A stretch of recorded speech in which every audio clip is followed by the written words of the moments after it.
and welcome to another episode of Circular Insights, brought to you by Circular Business Association. My name is Lee Jin, and I am your host again today.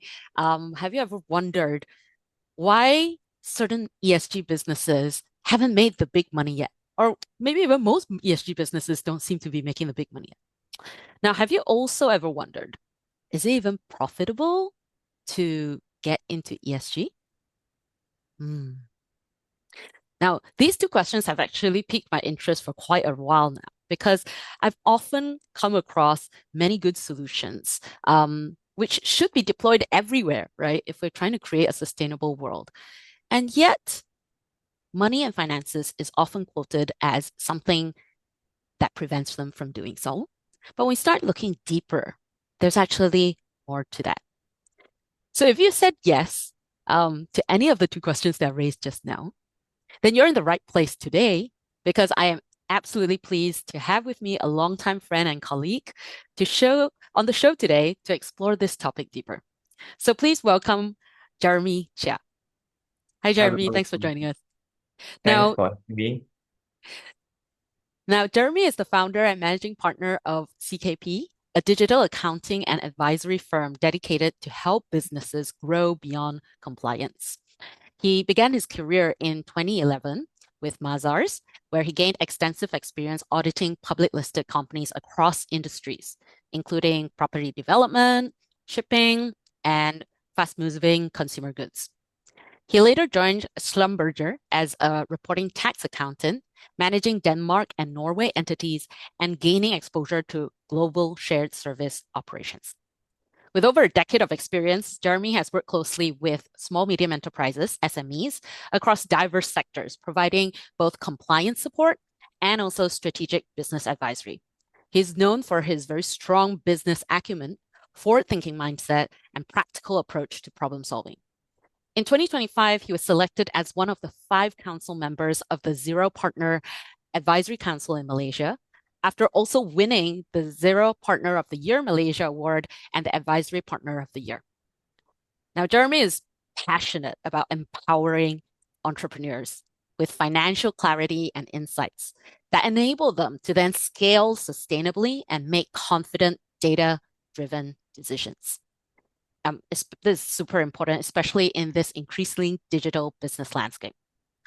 Earlier this year, Jeremy did also a business freedom blueprint to share the 3-pillar growth blueprint so business owners can break free from founders bottleneck. And I believe these are equally relevant for businesses involved in sustainability, in particular, because when businesses that are delivering such positive impact in the world can grow big and strong and increase that reach and deployment of their solutions, I truly believe that we could solve big problems like the climate crisis, like the various other sustainability challenges with much more pace and abundance as well.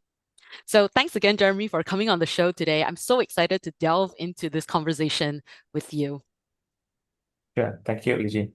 Maybe we can start off first with asking you, what is this founder's bottleneck that you talk about? Um, I think it's quite for me personally, my perspective, founders bottleneck is sort of like, first of all, why they want to start a business, right? Definitely they want to make more money. Am I right? And of course, ideally they can be on the business, not in the business. Okay. Mm, But especially for a lot of SME, at the end of the day, the business owner feel like they actually get stuck in the business, right? They actually have lesser time, more stress, sometimes even lesser money as comparing with working with their ex-employer. mm, Particularly if they are coming from all these big company, right? Definitely the compensation is much lower if the business is not doing well. That's kind of a typical bottleneck that we can see for SME business owner, where they constantly struggle. And I always make a joke, right? Entrepreneurship is the toughest job in the world. You don't like for myself, right? I thought that, become my own boss, I will not need to report to anyone. But after I started my business for 10 years, I noticed one thing, all your customer are your bosses, right? And at some point, all your employees, also your bosses, okay? Especially in a situation where hiring is very difficult, okay? So if you think back what you think and the reality, sometimes there's such a big gap, right? And I would call it, really as a bottleneck for a lot of founders, actually. And for the benefit of the audience who may not necessarily be able to have understood what the difference is in terms of working on the business and working in the business, do you think you could help us unpack that a little bit more? Sure. If I'm going to give you a bigger perspective, right? There's this measurement, right? Mm, So, I think most of the people started the business with a passion or something they love to do, right? And the first stage is really whether they pass a 1 million mark, okay, in terms of revenue. So for me, before you can hit your 1 million mark, that's kind of proof of concept stages, okay? mm, So having said that, if you just made a couple of 100,000 revenue, maybe your friend supported you, somehow, or there's a windfall, get a big project. Um, so that's kind of where most of the businesses first fell, in the first stage, right? They can't even make the first 1 million. mm, And and if let's say they make it, then the next step will be 1 to 10 millions. I call it a growing stage. Okay, growing stage. And of course, from 10 to 100 millions, I call it a scaling stage, right? And 100 million to $1 billion company, I call it like an expansion stage. Okay. mm, Now, definitely you have different so-called issue in different stages. But since let's say we only focus on SME, I would say typically most of their revenue is below 50 millions, right? In Malaysia, it definitely is ringgit. Um, and if you look back, especially the first 1 to 10 million, this is where most of the business owners stuck. Why? Because they don't have a system, they don't have a team. Sometimes they're not even clear why they want to start a business outside other than the passion, right? Okay. So if they can't really be clear on the vision, missions, or purpose statement, why they want to start a company, other than the so-called interest that they're having in the first place, I think it makes it very difficult for them to continue to work on a business, right? mm. Because why? I think at the end of the day, business is about people, right? You can't grow the business if you are the only one in the company, right? And for good talents or great talents to join you, they will also ask, why should I join you? There's so many other employers in the market. Okay. So you must be really clear, people also have other choices.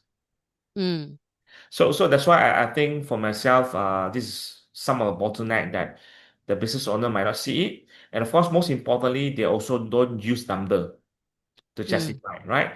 Now, that's why I say before you hit the first 1 million is really proof of concept. So having said that, if you can hit the 1 million mark, means there's certain market demand on your services or product. Okay. If not, you're just feeling good. But actually, there's no one want to buy your product. Okay. And you're not going to make it, right? So that's why I think looking at the numbers, understand the market share, whether there's a so-called demand on your product, also very important, which a lot of people actually don't pay attention on this part. Okay. mm. So when I ask them, for some of the clients, so if you're running F&B, so who is your target segment? Okay. What kind of food you're selling? Okay. Why they should come to your restaurant and eat? Okay. But I can tell you 80% of the time they can't even answer this. Right, right. So that then they're caught up with the actual operations of, let's say in this example, they're making sure that the food get cooked, the beverages get served, but they're actually losing that bigger picture of like where is this business going? How do we Correct. actually build in the system so that we can attract the right team so that it can consistently deliver that type of service or product that we want to offer to this world? And Okay. that's the sort of like the departure between working in the business, which is all the operations based, making sure it's running, there's enough money coming in and out to get through, and working on the business, which is actually the very clear vision, mission, systems, team setup, as well as the data from the finances, as well as other things to actually Right. help you decide, how are you going to grow in this role? Yeah. I give you one more examples, right? I think that's why I say building a system and structure, I don't think is difficult, frankly speaking, right? But the biggest challenge is, you don't know who you want to serve, or you might aiming for the wrong target segments. So I Mm, think a couple of years back, I met this business owner which is running a restaurant in a couple of mall. mm, So, they get into financials difficulties, because the sales is dropping, they can't even cover the expenses, right? Then I asked him these questions. I say, so Mr. Clients, can you share with me how you actually started this restaurant? Then he mm, shared me the story. He actually started the cafe in the neighborhood, right? right. And the idea of this cafe is very simple because it seems that the young one like coffee, right? Bagels, okay, sandwich, but the parents always like what? Their teh tarik lah, kopi o, the noodles, right? If they're Chinese. Now he said, hey, why not I just create this cafe where you can cater for the youngster and also for the elderly. Then they can have what they want together in under one roof. What do you think? It's a good idea, right? In a neighborhood where there's not much option, yeah? Yeah, right. Now, sure enough, and then he noticed that the business is quite good, and on every weekend, certain client they would just recurring, coming back, bringing in parents, and that's how give him confidence. And he think that wow, this work, and definitely there are more of this kind of customer means they want to bring the parents, to this kind of cafe, right? Where the young one can enjoy the Western food, and the old one, elderly one can enjoy, the Chinese tradition food. So then he started to venture into more, and then he fundraised for 2 millions, I think, open up for 4 5 outlets. But after he went into more, he noticed one thing. This cloud of so-called customer, it actually doesn't appear in the mall, Mm, right? And the demand is very bad. And he only realized that it only worked in his neighborhood, not outside his neighborhood. So that kind of wrong target segment, mm, okay? And he tried very hard to change the menu, things and that, but I think eventually it's just not possible. mm, Okay. So that's why I always like to use this fish pond theory as well. So if you want to fish uh tilapia fish, you must know their habit and normally where they are. Okay. You cannot just randomly go and see and fish them, right? You never get this fish. Okay. Same thing, you can't even get a shark from the river, right? The shark's supposed to be in the oceans. That's why, but a lot of people still don't get this clear actually. mm, mm. Yeah. That's why Yeah. you get lost. Yeah. And burn money.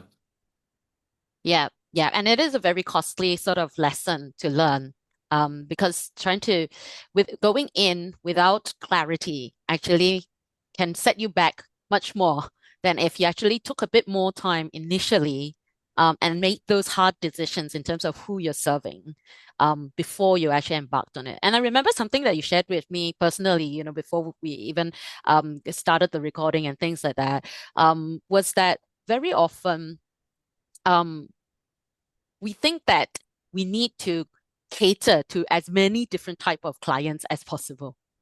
But if you were to do it again, being very selective of who you serve is actually what you would redo if you had to redo your journey. Do you think you could share a bit more about that with our audience, or why you would want to make those hard decisions of who you serve right earlier on, um, instead of trying to sort of cater for that wide variety, I think, of customers. Because very Mm. often when we look at these ESG businesses, often we're at that stage where you want to be able to make ends meet, you want to balance the books, you want to keep the business going. And, there are all sorts of customized type of requests that's coming in. You adjust your product each time, to try and meet them. And yeah, so it is a difficult sort of struggle at that stage of being very Sure. selective. Yeah. Can. So I think it's also back to reality, right? Ideally, you want to find or you want to know who is your right customer, and you just want to focus on that because from scalability perspective, it's much more easier because if you can know that this kind of customer A, at this kind of age, normally they tend to have this behavior and really this is what they want. That's it, right? I think that's much easier. So I think, but back to reality is you will never know it because why? Because you can't even kind of like doing a market research because it's very expensive. Okay, Mm, so that's why I think it makes sense. Like when you started a business, you try to serve everyone, right? Whoever just come to you, you try to serve them, right? Like we run accounting services, right? Everyone come, we just try to do the job. Okay, why? Because we just try to survive, and when no one know you, right, you have to try to win some, goodwill. Am I right? mm, And this way you get referral. But once you meet your bread and butter, suddenly you will notice that, actually serving different type of clients is actually very costly and tiring. Why? Because like what you mentioned just now, right? You have constantly tweak your product. You try to adapt to different clients, appetite, what they like or what they don't like. Okay. But you really want to scale the business, right? This is not possible because it's just simply too expensive. Okay. So that's why at the end of the day, you have to ask yourself, okay, amongst all these clients, who actually can give me the most margin or who can give me the biggest market share? I think at the end of the day, you have to answer this, right? Because you cannot make everyone happy, that's for sure. I think even you have your kids, right? Even you do the same so-called same thing or same activity, not all your kids love it, right? Some of them love it, some of them just hate it, right? I think it's just the nature of the human being, right? So, but from business point of view, it become more scalable if you can just choose the right customer that you want to serve, because you can train your team the same way, you can buy the same tools, right? You can do the same setup. It's much more predictable, right? And there are more things that you can control. It's all back to what you can control and what you cannot control. And of course, in business, if there are more things that you can control, means what the risk can be minimized, right? I mm, don't think you can eliminate risk, but you can minimize the risk. Okay. And that's just very useful when you want to run a business. Okay. So that's why eventually you have to choose the right customer. Okay. Of course, from a mental health perspective, right? Running a business itself is very difficult. But if you are serving a client that really appreciate you, okay, that they're willing to constantly bring the same type of client to you, you will feel like your job is really fulfilling and worth for you to continue to fight for this journey. But can you imagine you have clients that not really appreciate what you do? They try to be difficult on you, right? And it's become very tough, especially when your financial is not even stable, right? I think that's why I think if you want to run a business, you have to understand one thing. Uh, you must make decisions, right? And in business, we always say you must have strategy, not just work very hard. But the question is, what is strategy, mm, right? What is strategy? So some people say strategy is where we want to go and how we get there. mm-hmm, Okay, yeah, sounds correct. But for me, strategy is very simple. Strategy just meant one word for me. It's choice, right? It's a choice. So choose who you want to serve, choose who to be part of the community, and if you be clear why you make that choices, I think your life will be easier, mm, mm. right? And you can preserve your energy, and that's very important Why is preserving energy very important? because running a business is very tiring. There's so many things you have to handle, right? So and you only have 24 hours. Mm, So if you don't make choices, end up you're going to make a lot of wrong decisions, and you need to wait a long time to compound all your effort, right? mm, So we also talk about compounding effect, right? I think if let's say today you have a choices to pick 10 share versus one share, I think the chances for you to accumulate more wealth by choosing one share, okay, of course, provided it's the right share, and consistently invest for the next 30 years, and then you give you more returns as comparing you diversify all your investment in 10 shares, Mm, mm. right? Good business. Yeah. And of course that journey of finding that right share or finding the right client is a journey in its own itself. Yeah. And very often what you talk about, in terms of even testing it out, making sure you know who you're trying to serve. I think that is a very important step of coming to terms that maybe initially there was a group of people that you had wanted to serve. But and I probably say it from some experience of working in the sustainability realm, that you might find that that group is not ready to pay you that Yeah. level that can sustain your business.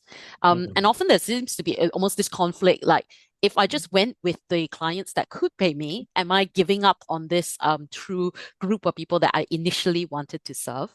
Or is it that, I'm just doing what it takes in order for the business to grow enough first, and then I'll come back? What are your thoughts on that sort of conflict that founders may actually feel in those moments of making that decision or making that choice? Okay, so for me, that is a strategy choice as well, right? Okay. Now, first of all, for me, it's very clear that if you think this is the right missions, right? This is something that are worth for you to fight for.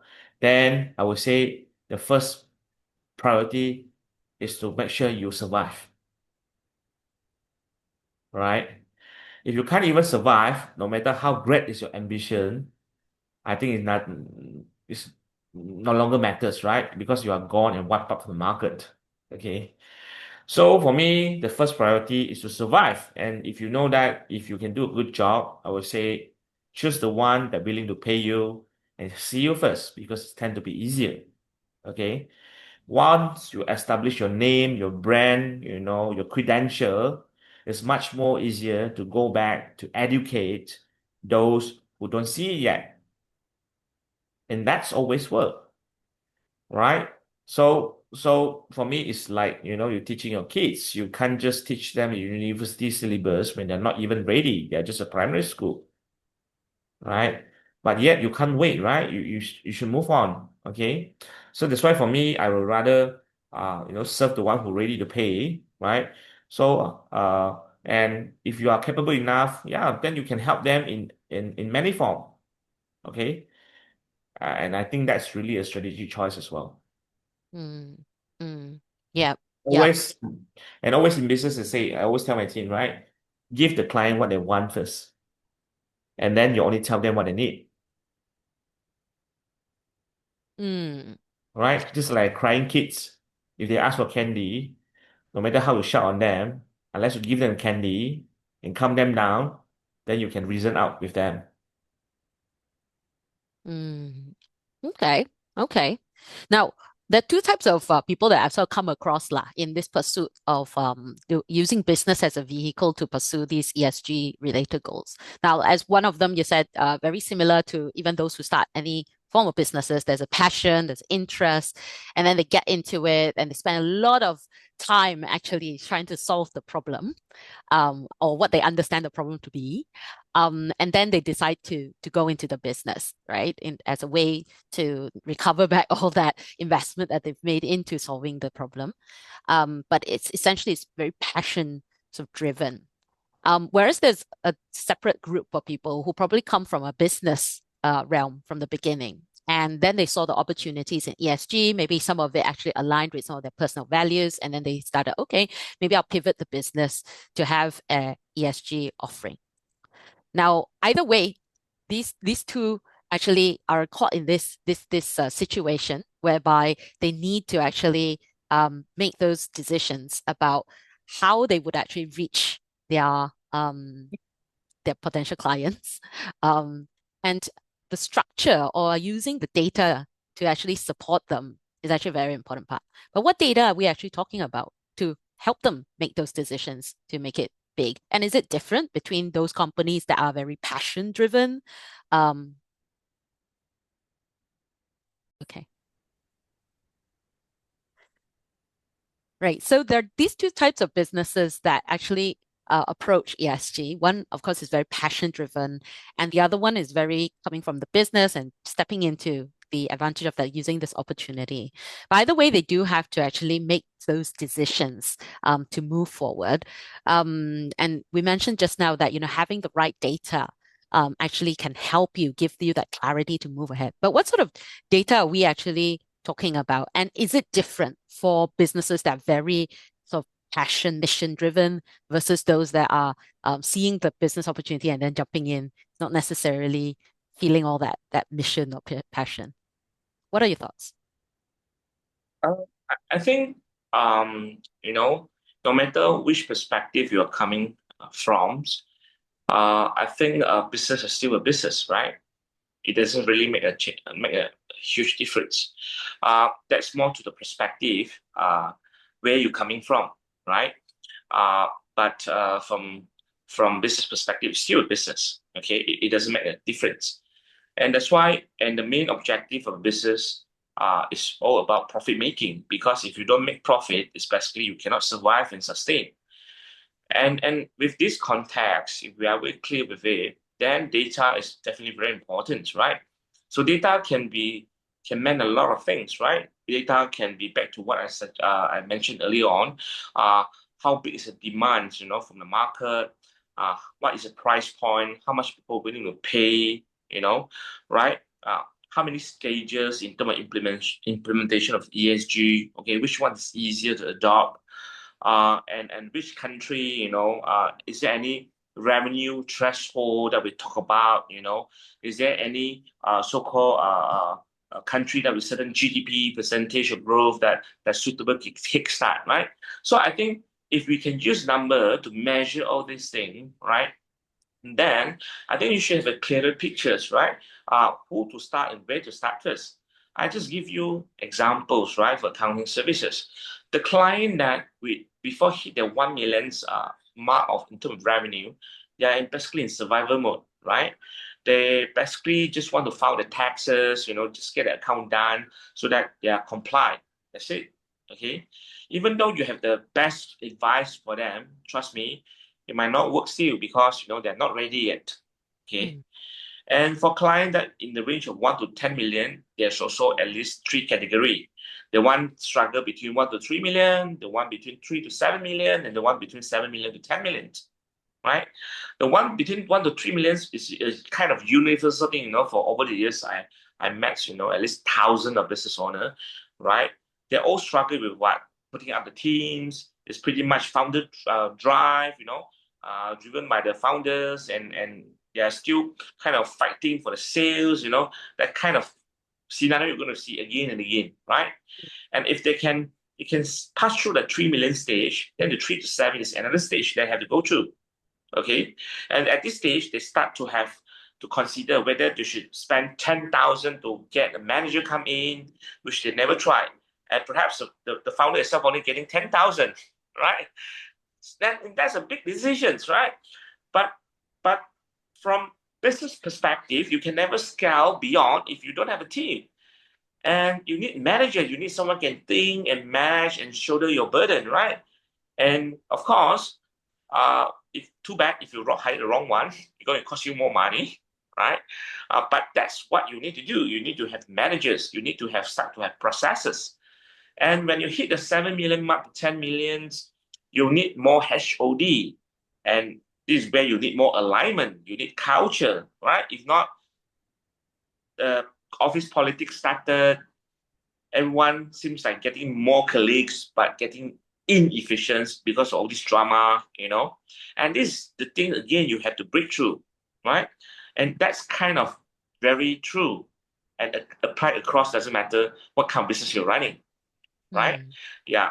So that's why I say if you understand numbers, you can make use of data, right? And you can keep on doing reflections. Basically, I think you have a better or smoother journey into entrepreneurship. I'm just really curious that when you mentioned, these different stages that they go through, and of course, data can give you a certain degree of uh, uh, uh, base to start the reflections on. Now, given how important we were talking about vision, mission, and all that, for for founders that's still caught in these beginning stages, is it that you get to that level, then you clarify on these things, or actually it's right from the start that you have these, and therefore these stages become easier? I would say, first of all, you must have this vision, missions, But frankly speaking, it's a journey, right? But at least Mm, you have it first. And along the way, you know what's what not working, are you trying to be too naive, right? And you're trying to fine tune it along the way, even your core value, right? And mm, I think that's really it's a process. Just like if you ask me 20 years back, Jeremy, do you really want to be accountant, right?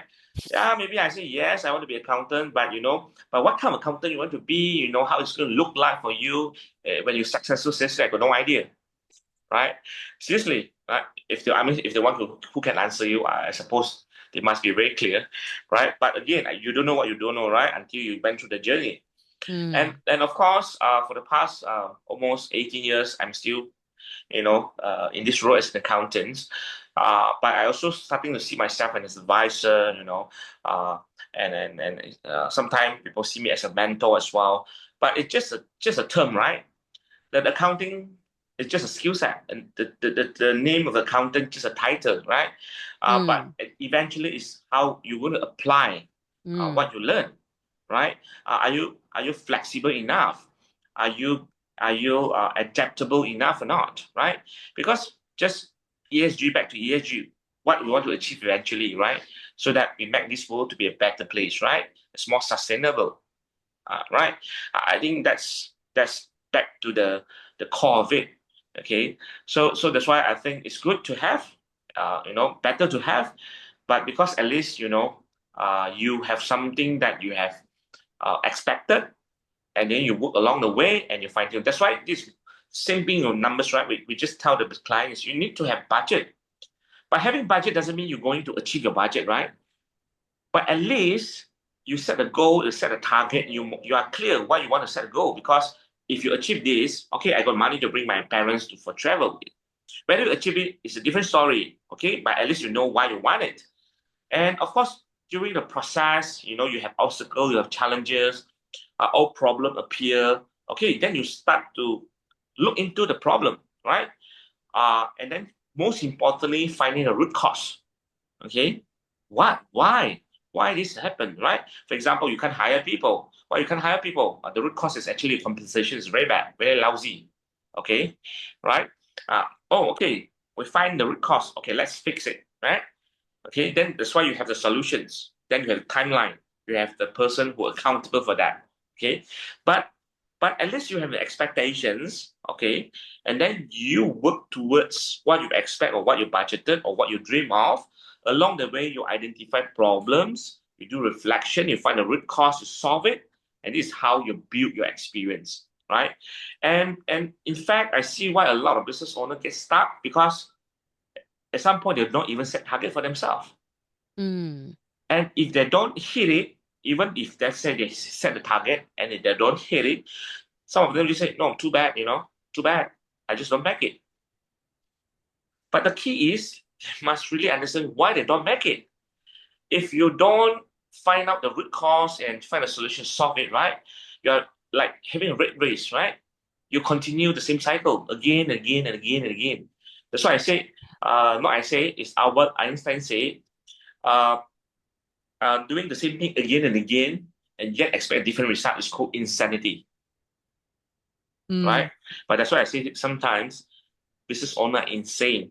They expect a different result. They blame the whole world, but they never do reflections. Many mm, times. Yeah. So that's why I always make a joke when client complain about their staff. I'll ask them these questions. Who decide to hire? Oh, they pause for a moment. They say, yeah, me. Then since I hear so many complaints from you, what stopped you from firing them? You're right. My problem as well. That's why I said you should stop complaining, start action, mm, right? Yeah, that's it. mm, mm. I love that. You talked about this as being a continuous journey of improving, enhancing, clarifying with yourself as you take various actions, right? So it's not that you want to plan everything out. It looks so perfect on paper, and then you think you're done. Because very often when you start to get your hands dirty in the business itself, life's going to pose various challenges to force you to grow. And Yep. therefore, the business can really only grow as big as you continue to grow yourself. Um, Exactly. I really love that point that you raised there. So it makes me really curious then, Jeremy, what actually got you interested in pursuing this journey and solving this particular pain point that you see in society? Well, I think it's pretty much back to, my journey of my life, right? So I always share this in my courses, if I give training. Well, my dad used to be a contractor back then, in Sabah, and famous with logging activities, right? And many years back, I asked my dad the questions. I said, Dad, how much money you make those days, right? Uh, yeah, I said, I can basically, he told me he can buy one single story house every 2 months, right? That's how good is was his income, right? But of course, too bad, 1997 financial crisis, things like that, basically the business was gone, and we get into a very difficult moment in terms of financial, right? And of course, somehow or other, my mom still decided to send me to KK. This is where we met. In high school, right? But that really, the 6 years in high school, right, is really one of the toughest moments in my life because I don't really have enough pocket money. My parents would just give me 150 ringgit, a month. Then you have to kind of like sort it out yourself. And you know, I think if you remember, I'm also a top student. Not only top I got student, he's also the prefect board head. Yeah, correct. Now, one of my dreams is really to go study in UK. That's always my dreams, right?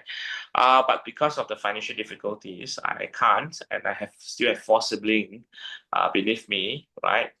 So then, for me, all the while, I think like, hey, so why not I just pick the courses that I can really graduate very fast and start making money, right? That's how I chose ACCA. I finished it at the age of 21, and then I start working. But it's sort of something that buried me in the sense that, if there's a chance, I really want to go pursuing my study, right? And get a degree, And in fact, I'm not even attending my graduation ceremony because it's too costly. I just want to save that money. Uh, and that's why it kind of like uh, get me to this journey because I said if my dad back then can meet an accountant friends that really can teach him how to run a better business, to Mm. better manage his finance, I think the entire story of my family will change, and I might be able to study overseas, and I might, who's know, I'm working in London now, we are meeting each other. Uh, and because of that, I say, well, it's fine. Maybe that's what the God want me to do.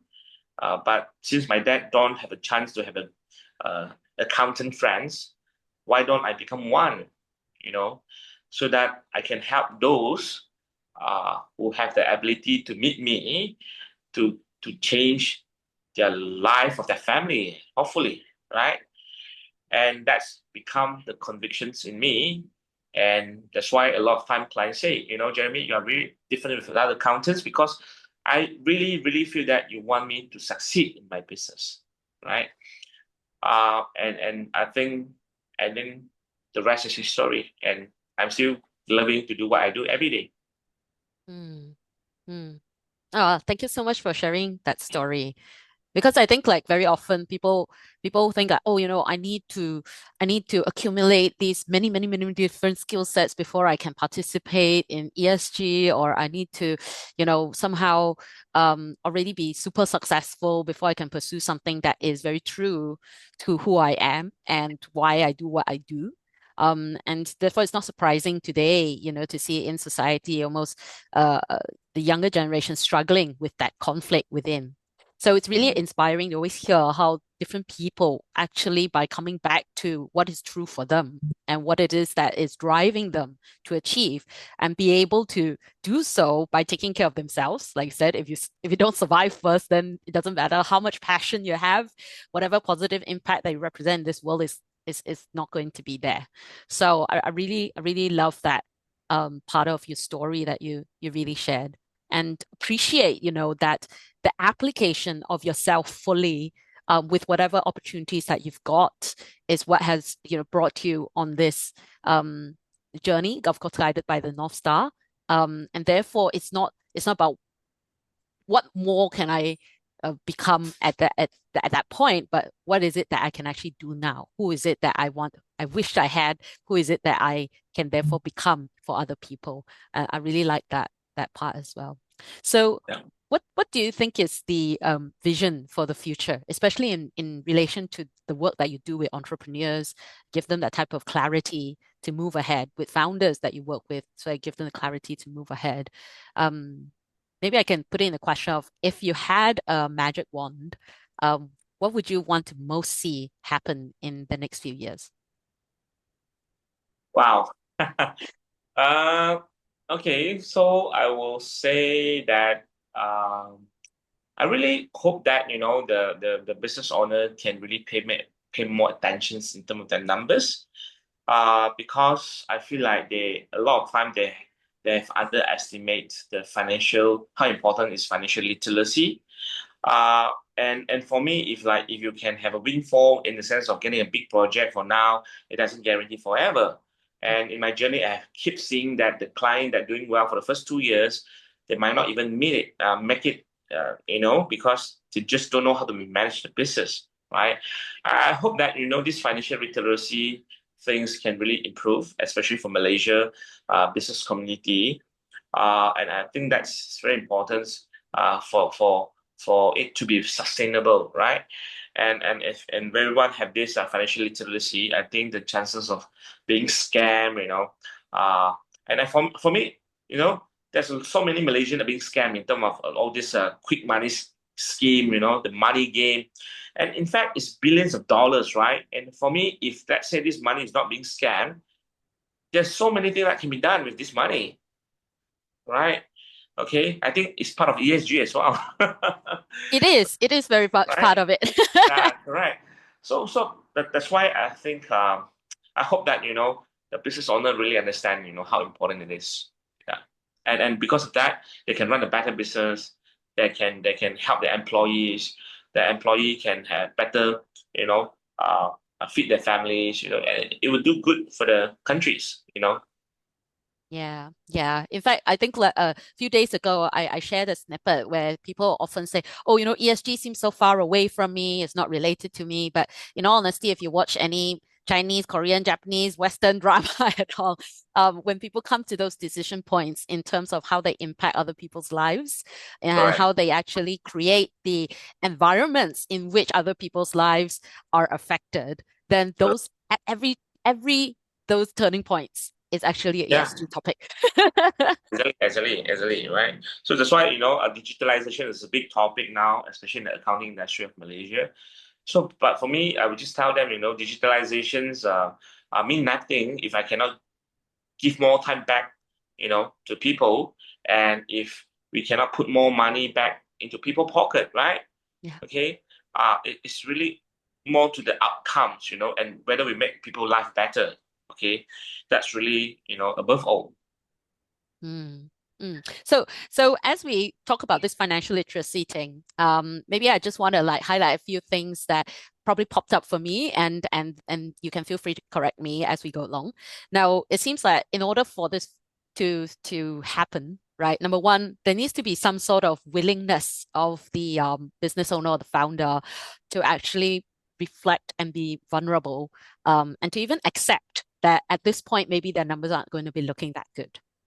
Mm. And then from that willingness to, they actually then need to find the data that would give them that clarity of what actually is stopping them from growing to to the size that they are, be it in terms of how they are dealing with hiring, or maybe how much time and money they actually spent just tweaking the product to customize for every whim and fancy of different clients that's coming in, to even know whether or not that is the right market that they should be pursuing first. So it's extremely difficult and doesn't give you that rewards at this point in time to help you in survival, right? So there is that these sort of like primary sort of readiness before you can actually start embracing advice on terms of the steps to do next. Is that correct? Have I got it sort of more or less in that sense? In the sense of what? I mean, advising. In terms of like getting yourself out of that situation whereby you may actually mismanage your business. I think Yeah, like yeah, exactly, exactly. So that's why for me, the numbers is important because it's a reflections, right? For you, so that's why you have to take it seriously, right? This is where the systematic thinking, the reflections was able to come in, because if you're lacking of this part of it, right, you're kind of like in your dream, right? You're just blaming the whole world but not yourself. mm, And that's where most of the business first why they fail. mm, Yeah. right. So in terms of like enhancing this financial literacy, who do you need? Who can support you in terms of pursuing that mission further? And how would they find you? Okay. If we are welcome for any type of collaborations, I mean, of course, they can go to my website, www.ckpartners with s.com.my, they can drop us an email, and we're happy to see what we can work together. As of now, I kind of like become a speaker. I speak in different platforms, I do training as well, just to promote this, financial literacy. I even created a program called Business Finance Mastery, just for CEO, right? So that they can understand the numbers from different perspectives, right? Because one of the challenges for CEOs is that they don't understand what the accountant trying to tell them, and Mm, accountants also don't really understand their business, right? And like, this is your P&L, your sales grow 10% as compared last month. Sometimes my team explain in this way to my client. I say the client is not blind; they can read it by themselves. Or what's the point for you to telling this, right? Okay, they want an insight. Okay, but I was supposed, but this is what things and how things being done, and I think that's really need to be enhanced, right? So if they think I can be so-called value add to their organizations, uh, I'm more than happy, to give a speech or become a trainer, or perhaps they can engage our services as well. right. Thanks very much for sharing that. And I definitely love how, increasing that financial literacy is really the starting point. I'm so glad to hear that you have that business finance mastery just for CEOs. For all those business owners out there that's involved in ESG and sustainability, Circular Business Association, as an ecosystem builder, we're always rooting for you to succeed. And I think when we have that common mission to solve the climate crisis in a profitable way, the impact that we can achieve across the world is going to just multiply and compound a lot more. So if you are in this stage where you may be struggling with the various sort of challenges that we talked about in today's episode, please feel free to reach out to Circular Business Association so that we can put you in touch with the various talents that are in our ecosystem, like Jeremy, to help you along in that journey. Because struggling alone, getting stuck alone is actually super, super hard. It's much better to actually just reach out and actually get over that challenge together. So with that, thanks again, Jeremy, for coming on our podcast today. I really love the various golden nuggets that we just dropped for our audience about choice, about strategy, about how data can be used. These are all valuable insights, and I hope you enjoyed your time as well with us. Until then, we'll see you in the audience. And thank you very much for joining Circular Insights. Thank you.